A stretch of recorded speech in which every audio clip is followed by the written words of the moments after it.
Namaskar and welcome viewers. You are with me Surbhi Unyal and I teach philosophy at Hansraj College, University of Delhi.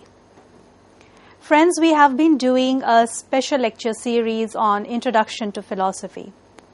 And in this series we have discussed various schools from the Indian tradition. In today's lecture we would be discussing Vedanta Philosophy. In the last lecture, if you remember, we did Mimamsakas, which are considered to be the Purva Mimamsa. And this school, which is the Vedanta school, it is considered to be later Mimamsa. So the term Vedant, it means the end of Vedas. And the term Vedant, if we look at the etymology of this term, is a combination of two Sanskrit words, which are Ved, which means knowledge, and Ant, which means end or conclusion. Therefore, Vedant can be translated as the end of Vedas or the culmination of Vedas. So there are these terms which we associate with this philosophy or the Vedanta philosophy. It is known as Uttar Mimamsaka, or it can also be considered from the etymology of the term Vedant. It also means the end of Vedas, coming from these two words through which this one word Vedant is made up of, which is Ved and Ant. So it would then means the end of Vedas or conclusion of the Vedas, or it can also be translated as the culmination of the Vedas. So the term is originally, it referred to the Upanishads, which are considered to be the last literary products of the Vedic period. The Upanishads are the concluding part of the Vedas and are sometimes referred to as Vedant. Why so? Because they emphasize the status as the end or the culmination of the Vedic knowledge. So that's another meaning of Vedant that we can associate here, which is that this term is also referred to the Upanishads. Why Upanishads? And since Upanishads were considered to be the last products of the Vedic period, and since they are considered to be the last product of the Vedic period, that can be considered to be as the end of the Vedas. So the Upanishads, being the concluding part of Vedas, are sometimes therefore referred to as Vedant and emphasizing their status as the end or the culmination of Vedic knowledge.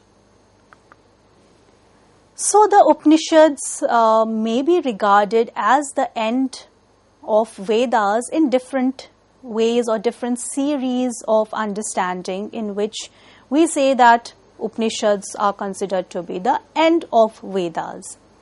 So the first is that the Upanishads were the last literary products of the Vedic period.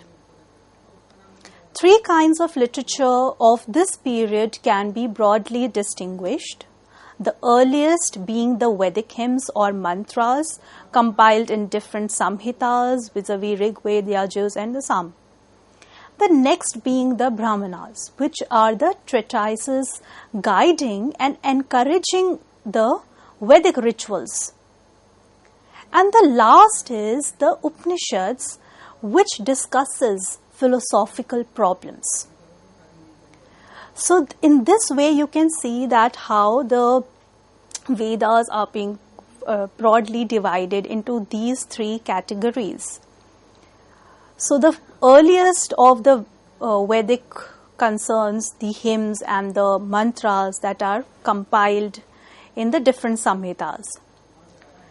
The next is the Brahmanas, which are the treatises which guide us and encourage us about how and why we should do the Vedic rituals.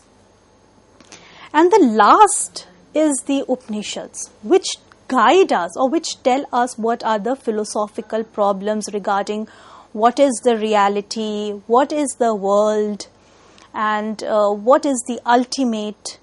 So that's where we are trying to associate the philosophical problems and the philosophical discussions in this whole tradition. And again, since Upanishads are considered to be the last as compared to the other two, therefore again it can be considered as the end of the Vedas, because it is the end or the last literary product which basically gives us the various philosophical problems. Secondly, in respect to study also, the Upanishads, they came last. Why? Because Samhitas were studied first, then the Brahmanas, and last of all the Upanishads, some of which are also known as Aranyakas or forest treatises, were needed to help him when he retired from the world, led a secluded life in forest and tried to understand the meaning of life and contemplate the mystery of the universe. So in this second understanding of why again Upanishads were considered to be the end of Vedas, the second is because it is studied in the end. First it is the Samhitas, second it is the Brahmanas, which tells us what is the significance of the Vedic rituals, how we need to perform them. Once a person fulfills all these kind of Vedic ritualistic duties, it is in the end that Vedas or the Upanishads comes in.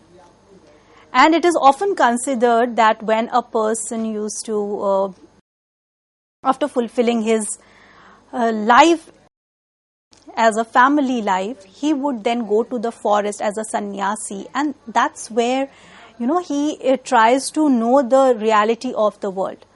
So when he retires, so that terminology that we can use here is when a person retires, that's when a person has a secluded time that he or she can spend.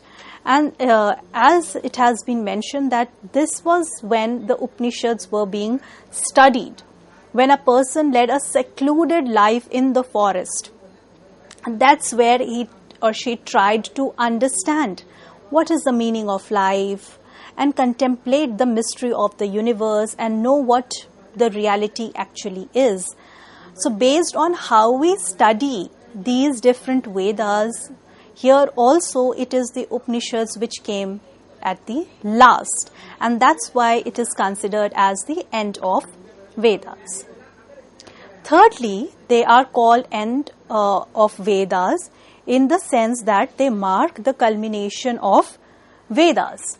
So in Upanishad themselves, we are told that even after the study of the Vedas with other branches of learning, a man's education is not complete until he receives instructions in the Upanishads. So even when you're talking in a more generalized manner of how a person's education has to be considered, even in that sense, it is the Upanishads which came at the end and which in fact is considered to be the completeness of education of a particular person. So even when a person has attained various other kind of education and knowledge, still if he or she has not attained the knowledge of the Upanishads or received the knowledge of the Upanishad, the education is not considered to be complete. So in that sense also the Upanishads were, as we are told, that even after the study of Vedas with other branches of learning, a man's education is not complete until and unless he receives the instructions in the Vedas or get knowledge of Upanishads. And once he receives that knowledge and the instructions in the Upanishads, that's when we can say that the person has attained the complete knowledge, or his education is considered to be complete.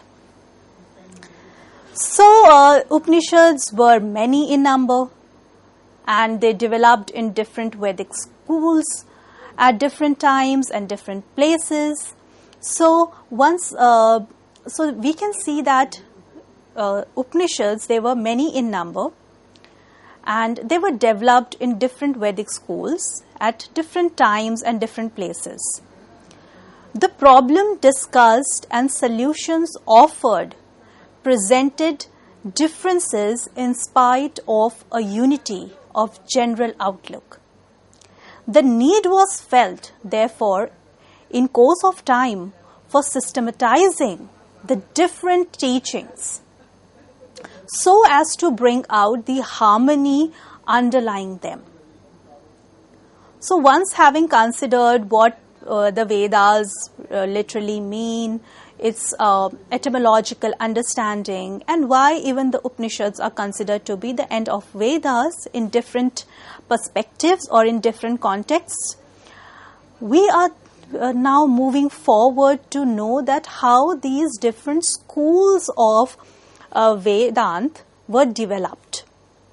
And since we know that Upanishads, they were many in number, and they developed in the different Vedic schools, and not just different Vedic schools, but at different times and different places.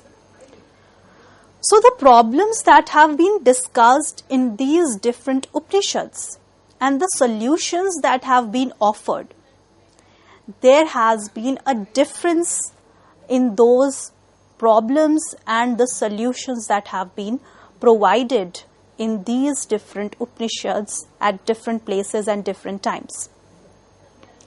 But even in that difference, there is some kind of a unity in a general outlook or a general perception or a general understanding, as you would say. So even when there are these various perspectives and various theories that are giving their different solutions to the problem, still there was a unity in the general outlook of how or what Upanishads really are trying to convey. So there was a need that was felt in the scholars that during the course of time, it's not in a particular phase, but during the course of time, scholars, they thought that we need to systematize these different teachings. And why so? So that we can bring out the harmony that is underlying all these different perspectives, yet being or yet holding a general outlook. So there was this need that was felt to systematize these different teachings. So Badrayan's Brahma Sutra, also known as Vedanta Sutra or Uttar Mimamsa, play a crucial role in the Vedanta tradition. So the Brahma Sutras are a collection of aphorisms that aim to systematically and schematically present the essential teachings of the Upanishad and establish the philosophical foundation of Vedanta. The sutras were written in a concise and cryptic style, which left room or leaving room for various interpretations and commentaries. So, as we were discussing that since these Upanishads, there were many and there were in fact different perspectives that were given by different scholars at different times, there was a need that was felt to give a systematic understanding of these different schools which hold a general perspective or a general outline that they all accept. So it was basically Badrayan in his Brahma Sutras, which is also known as Vedanta Sutra or Uttar Mimamsa, that specifically plays a very, very important role in this Vedanta tradition. So the Brahma Sutras, you can say, they are the collection of aphorisms, and the aim of these Brahma Sutras was specifically to systematize these essential teachings of the Upanishads and establish the philosophical tradition of Vedanta. But since the sutras were written in a very concise or precise manner, and since they were so precise, they left a room for various interpretations and commentaries, because they were very to the point and very precise. And the way it was being taken by different people, it gave different perspectives and different interpretations of what was written in the Brahma Sutras. And that's how you can see that there are various commentaries that came up in the Vedanta tradition, which was specifically a response to the Brahma Sutra Bhashya. So Badrayan's primary objective in composing the Brahma Sutra was to systematize the diverse teachings of the Upanishads and address potential misunderstandings or objections. So the aim you can see here in the Brahma Sutra Bhashya of Badrayan was, as mentioned earlier, first that it was meant to give a systematized perspective on these diverse teachings of the Upanishads, because Upanishads have been accepted and have been reinterpreted by different scholars in diverse ways. So he thought of systematizing those diverse teachings of the Upanishads and also to address the potential misunderstandings or objections.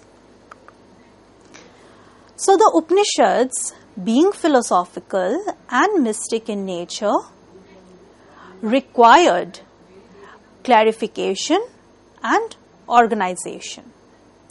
And the Brahma Sutras served this purpose. They are divided into 4 chapters or adhyay, each dealing with different aspects of Vedantic philosophy. So Upanishads, since they are varied, but they have a general outline, which is that they are philosophical and that they are mystic in nature. And since they are philosophical and mystic in nature, there was a need for the clarification of what is being said in the Upanishads, and also to organize what has been presented in the Upanishad and also in the various diverse traditions that were interpreting the Upanishads. And that's the purpose that Brahma Sutras was serving. And to do so, the Brahma Sutras, they are divided into 4 chapters, or which can also be called as adhyayas. And these 4 chapters deal with different aspects of the Vedantic philosophy. Now, as mentioned earlier, that due to the brevity and condensed nature of sutras, various philosophical schools within the Vedanta tradition have developed, and with the distinct interpretation of the Brahma Sutras. So you might have an idea that Vedanta philosophy has different branches, or you can say different interpretations. How did that develop? So that precisely developed because the Brahma Sutras, they are very brief, they are very concise, they are very condensed in nature. And this, this conciseness or brevity, that provided various philosophical schools, because the way the readers, they interpreted those precise sentences, you can say, they gave their own interpretations to how they were understanding those sentences. And this basically led to the different schools in the Vedantic tradition and the way in which they have developed distinct interpretations of the Brahma Sutras. So the most well-known among them are the interpretations by Adi Shankaracharya in his Advait Vedanta. Then is Ramanuja's Vishisht Advait Vedanta. and Madhav's Dvait Vedant. These scholars provided commentaries known as bhashyas that expounded on the meaning of the sutras and offered their perspectives on the nature of reality, the self, and the relationship between the individual soul and the ultimate reality or the Brahman. So the very common schools in the Vedantic traditions, as mentioned earlier, are the Advait Vedant, which was propounded by Adi Shankaracharya. Then the second you can say is Vishisht Advait, which was propounded by Ramanujancharya. Then comes Dvait Vedant, which is by Madhavacharya. And the commentaries that they have written on the Brahma Sutra Bhashya, and the commentaries were known as Bhashyas again. And these different Bhashyas by these different, you can say, scholars, have expounded the meaning of the sutras and offered their perspective on the nature of what is reality, what is the self, and also the very important question about what is the relationship between the individual self or the individual soul and the ultimate, which is Brahm or Brahman, as you can call it.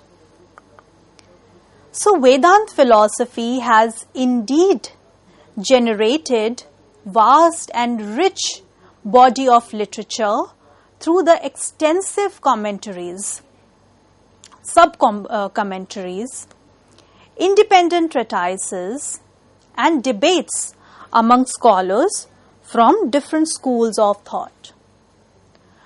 The scholars of each Vedanta school engaged in writing to expound their interpretations of the Upanishads, the Brahma Sutras and the other foundational texts, as well as to engage in the polemics of rival schools.